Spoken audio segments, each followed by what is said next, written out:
Hi, all. Welcome back to the Fangirl Fantasy Podcast. I am Julie Russell, and today's guest is Nicole Cooper from CrowdSurf. Hello. Hi, how are you? I'm Thanks for having so me. good. Of course. Thanks for coming on.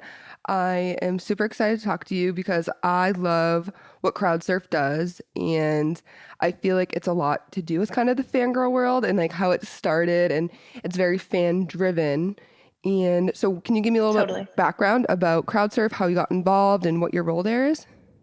Totally. Yeah. So I moved out to LA like I think at this point it was like a year and a half ago.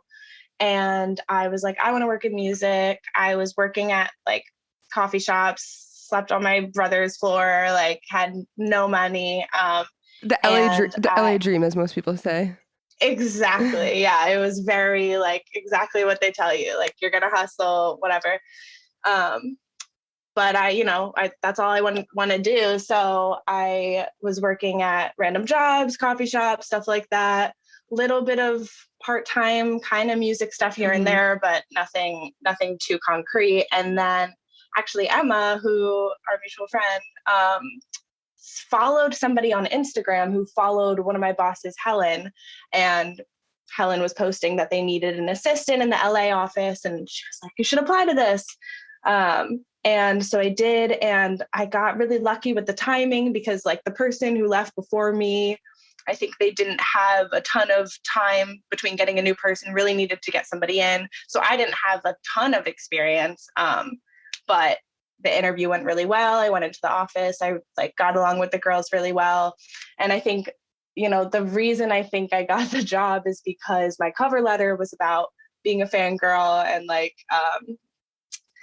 you know, specifically, I know you had Emma on last time, but we used to go to a lot of Cody Simpson concerts, and that was what Yes. my whole cover letter was about. And they were like, "Oh, that's amazing. That's exactly who we are too," because the company was started by Cassie and Jade, who were big fangirls for like the Backstreet Boys and people like that. So they really appreciated that. We kind of like connected and bonded over it. And yeah, then I got the job. It was in the fall of 2019, and I've been there since. So it's a lot of working with artists to do digital marketing. Um, we also have management. So there's certain artists who were full career managing them, which Hmm. is what I'm super passionate about. But yeah, it's super involved with fans and fan engagement. And a lot of my job is coming up with ways for artists to connect to fans. So I love it. What is your exact title? Marketing coordinator. So I started as an assistant, and then now I'm coordinator. Awesome. What are some of the clients that you work directly with, if you can name a few? Some of the clients we do. So I work with Backstreet Boys, who was like a big way that CrowdSurf started in the first place. So I got put onto their project. Why Don't We, who's a Hmm. boy band. I work with Kim Petras, some other smaller artists. And I always blank like when I'm on here. Oh, Max and Harvey, they're like a I love British Max and UK Harvey. duo. Yeah. They're so Jenna sweet. Rain, she's like a younger up and coming uh, kind of like pop acoustic artist. She's super talented. Yeah, we've got like a pretty full roster of just a ton of different kinds of artists, but I love pop music. So I love working in that. Like when I walked in on my first day, they were like, "Oh yeah, you're going to be on Kim." And I was like, "Kim Petras?" Because like I was a huge fan of her, and Yes. I was like, "Okay." Like I just had no idea, and Just it trying to was like play a it dream. cool. Exactly. I was like, "Oh yeah, whatever." It's like, "Oh my gosh, yeah." So for Say Why Don't We, as a marketing coordinator, what kind of projects do you guys work on to engage the fans with?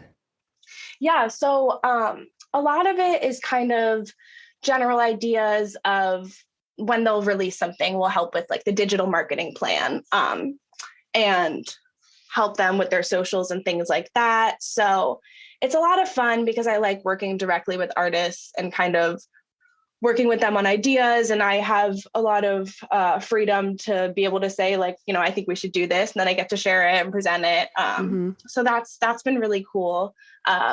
Generally like we'll make a digital rollout when they come out with a song or a project or something like that, and kind of help them follow it is the main thing.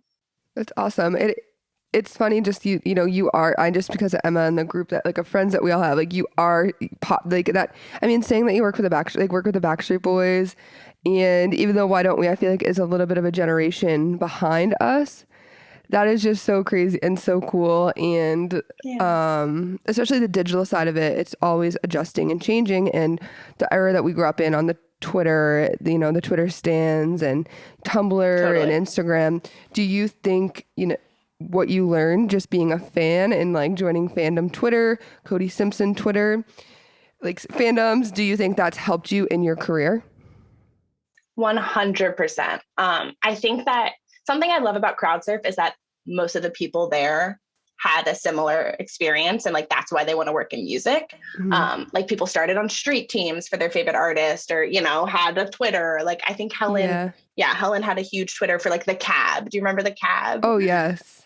Stuff like that, from back in the day. And so yeah, so it's definitely, I think for sure being able to like see whatever it is, if there's an issue, a fan's upset, something's happening on the internet, or Hmm. even if it's just about really anything, how to handle any issue.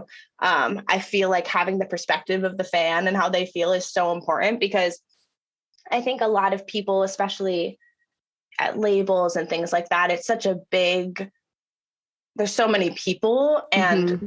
I think that a lot of those people are more like a big picture. And so I think it's really helpful to have people like us to come in and be like, hey, you maybe would never know this, but like people are upset on Twitter and like, here's what we think we should do to like make sure they feel Definitely. seen. And, here's how you should handle it because no one really knows how to handle that stuff, unless you've been on the other side of it. Definitely. And I think like an example would be like sometimes, you know, you need to do the albums and it's like, oh, purchase the bundle and your album comes signed by all the artists. And then one album's not signed by a certain member of the band. Things Mm-hmm. like that, that the label doesn't care about. It's like, cool, you still bought it. But you guys see that small little interaction. It's like one fan being upset, then their friends are going to be upset. It just needs one fan account to repost that. Do you guys like kind of handle those situations? Yeah, 100%.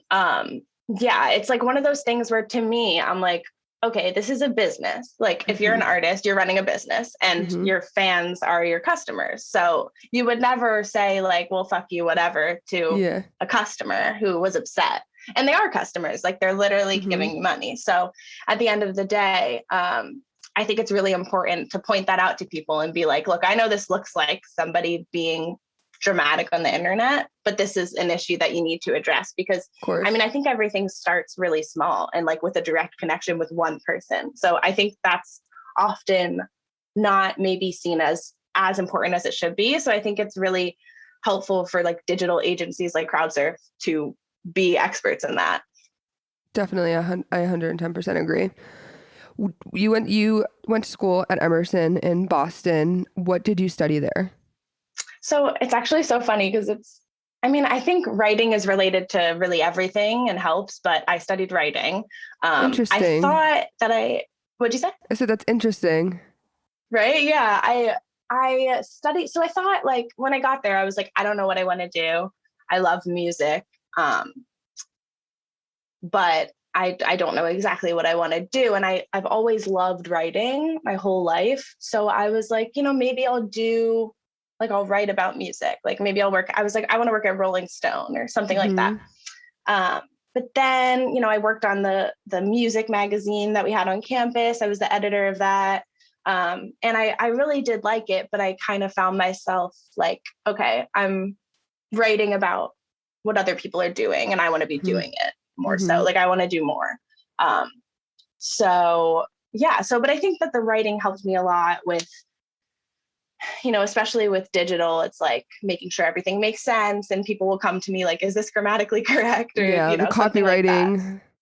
Exactly. Yeah. I took like multiple classes on that. So it's kind of, um, it's like easier for me to do. And I think that can be really helpful for sure. But I think also just the connections that I made at school with other creative people, because it's such a creative school, was really helpful in me being like, yeah, I can do this and I want to do Hmm. it. Definitely, yeah. So you didn't go into college thinking I want to, I want to pursue this in the entertainment industry, or I want to pursue this. You kind of flip-flopped a little bit, which is really Yeah, interesting.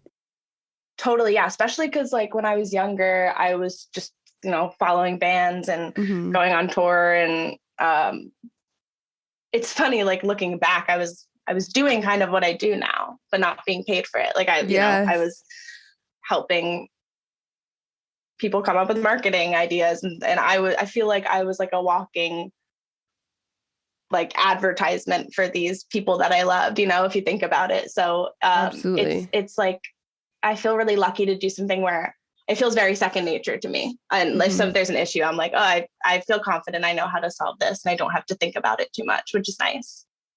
Yeah, agree. I think fangirls, fans of music, anything on Twitter, on concerts, when you're wearing their merch, you're a walking billboard. You are free Mm-hmm. marketing and free advertising for these artists. And I can't wait for more people to understand that. And that the Same. fans are the reason why anybody is successful. And 100%. I know. It's so underrated. especially the fangirls, the ones that are making the fan edits. I mean, even now with the new Oh, yeah. generation of TikTok, it's the fangirls that are ones that are doing the dances for that artist, or they're making Mm-hmm.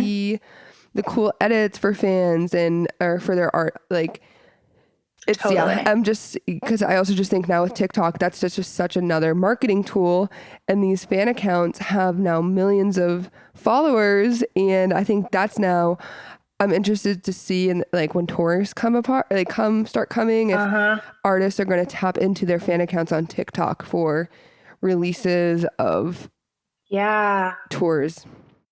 Yeah, I didn't really think about that. That's so interesting. The closest experience I have right now of using TikTok for tour stuff is Max and Harvey. As of right now, they have a tour scheduled for in the UK starting in August. So we are starting to kind of do some ads, like just make videos for people to know that they're on tour. Hmm. That hopefully comes up on the Right For You page, or Yes, so it is interesting going back to something we did before, and now we have, it's like TikTok existed but it wasn't at the level it is now since quarantine. no, definitely not, definitely not at all. Do you see yourself continuing to grow at CrowdSurf in the marketing department, or is there like another thing, like another position or department that you're really interested in that you would love to kind of tap your feet into? Totally, yeah. I think my favorite thing about CrowdSurf is that everyone does so much that I feel like I'm learning so much about the different positions within the industry and like what they do. It's like you can say like, oh, I want to manage because it seems cool, but then Yeah. it's like, well, what does that really mean? Like um Hmm.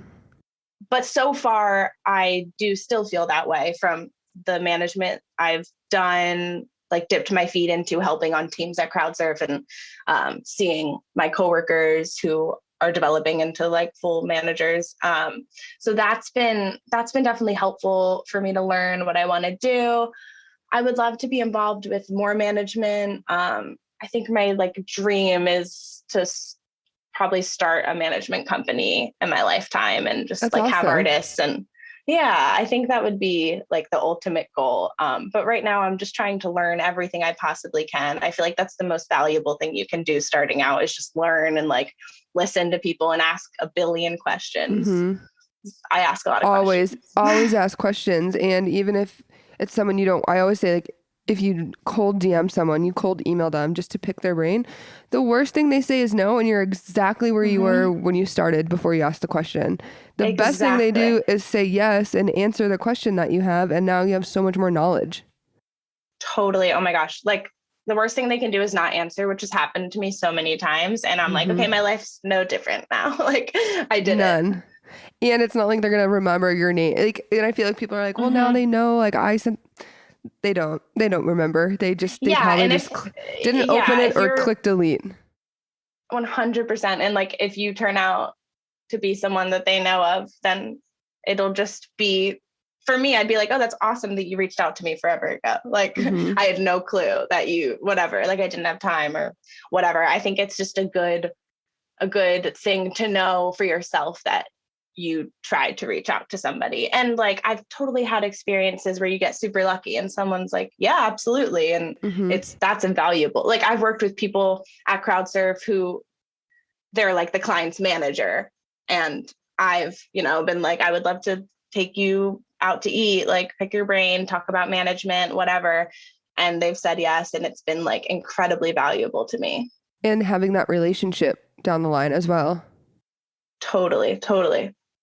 Are there any other artists that you kind of follow because you love their marketing and strategies that you kind of you like just kind of not envy, but like you just admire and you're like, wow, their marketing and digital team do a great job? Totally. Oh my gosh. Yeah. I mean, I love Billy's socials. I love Hmm. Billy in general. She's one of my favorite artists. And I think that from the very beginning, like she's done a really good job of making herself a human being. Um, like I remember loving her in Boston in like 2016 or whatever. And um, going on her Instagram and she was just a kid. Like I was like, oh, I feel like I could hang out with you and we would have a Yeah. really good time and we'd have really serious conversations. And then on top of it, I love your music. So I think I reference that a lot when I'm kind of helping people with digital strategy, being like, yes, this is about your music, but people want to like, you want people to love you and like fall in Hmm. love with who you are. So there's so many different things to be thinking about with that. And it's like mixing in personality and promo and things like Yeah. that.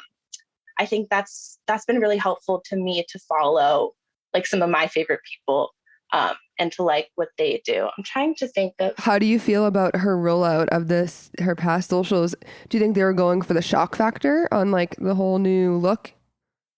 100%. I mean, I think they did it so well because like the blonde hair was like, okay, here's what people are talking about now. Like now everyone's talking about it. It's a big deal. And then it's like, oh, this is the whole vibe of her new album. It's a whole new vibe. And like it's her, but it's different aesthetically. And um I loved how she not announced, but teased her album with like this whole visual. Like it was a video of her sitting in the Yeah. chair. It was like it looked like a music video clip. And I thought like, oh, this is gonna be a clip from the new video.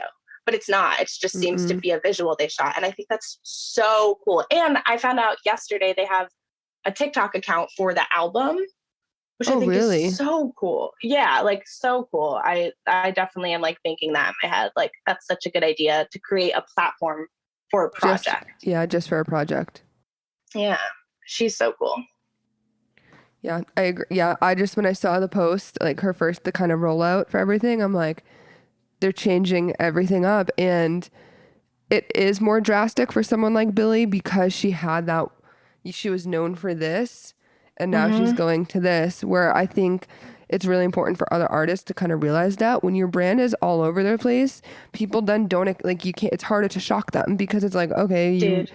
you're here, but and over here, then you did this. So it's just like, we expect you to be Mm-hmm. doing weird things. But with Billie, she was so on this path and now she's Yep. took that complete turn. So she got away with like, oh wow, okay, 100%. It's what so is she doing? interesting. Yeah, and it's so interesting thinking about the difference between like being somebody you're not and like having a brand, Like people will be like, "Oh, I don't think that person is really like that." And it's like, "Well, but there's a lot to this. Like you want somebody to feel a certain way when you look at an artist." So, I think somebody said this one time. It's like either you want someone to feel like I want to be you, I want to marry you, or like I want to um I think maybe it was those things. It's like Yeah, I see something in you. Like with Billy, I always saw something in her that was like, I want to be so like myself. Like you're so yeah, unapologetically yourself, and that like brings something out in me that I love. Like when I listen to you, I love how I feel. So I feel like that's taught me a lot about. It's like, yeah, somebody doesn't necessarily wear these clothes all the time, but like this is a business and a brand.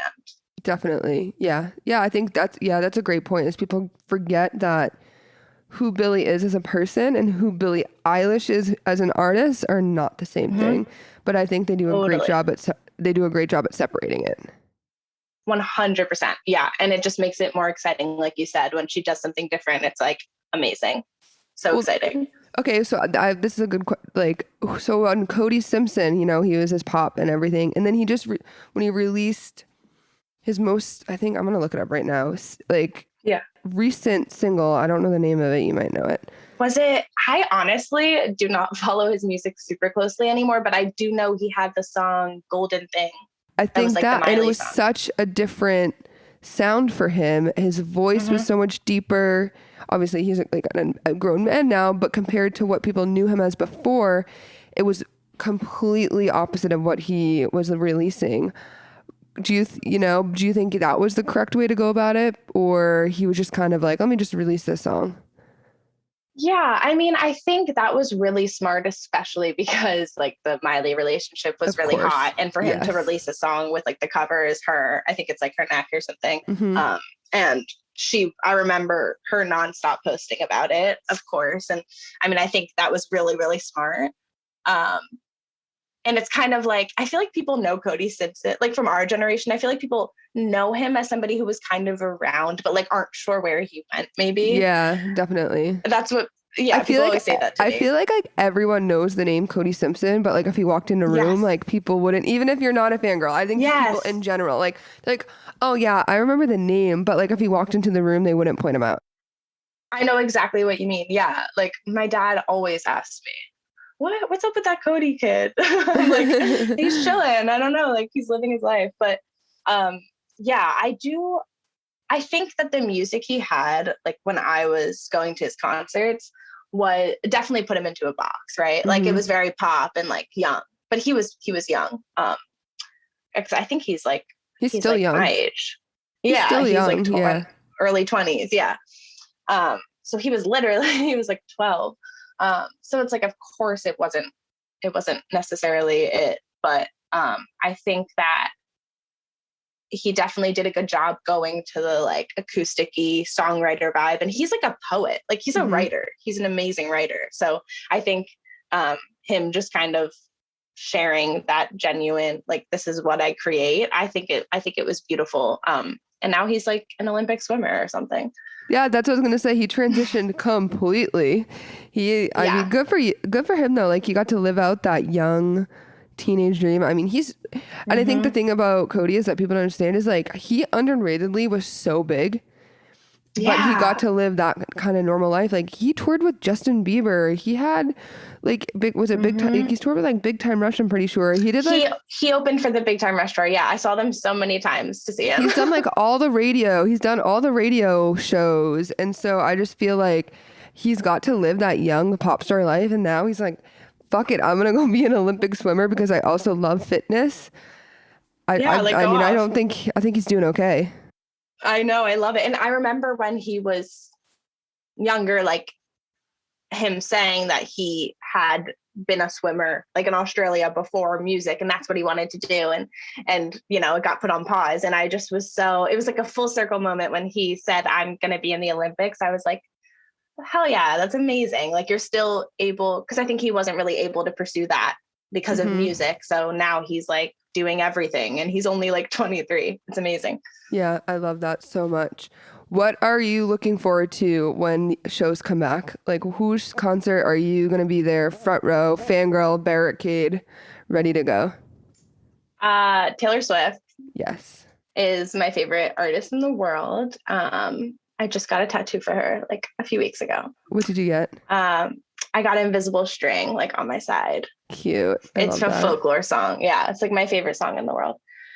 Um, Taylor, Billy.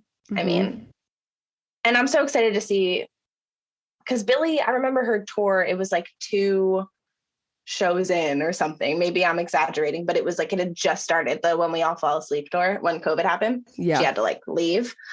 Um, and that album, When We All Fall Asleep, Where Do We Go, is one of my favorite albums like of all time. So I since that came out, I've been like, I need to see her perform this album, and I haven't. I've seen her perform a couple songs from it at festivals, but I've never seen the tour.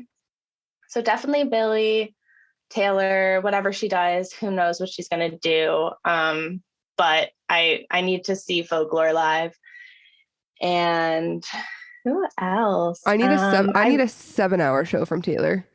I need Oh my everything. god, everything. That's the thing. I was listening to the episode with Emma. You guys were talking about it. Yeah, Like, I don't know. She could do anything. She could do anything, and I I'll know. be there. But I But the don't know thing what it's about going to Taylor be. is she's gonna shock us. Like whatever she does, and however Always. her and her team come up, like it's going to be bigger and better than what we want it to be.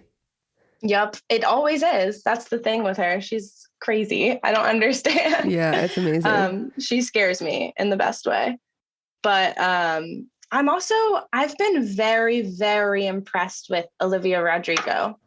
I would Hmm. love to watch her sing. I just think her singing is beautiful, and her album's about to drop, and both of the songs I've been like had on repeat. So I'm really excited to just hear her album, and I will probably go see her perform.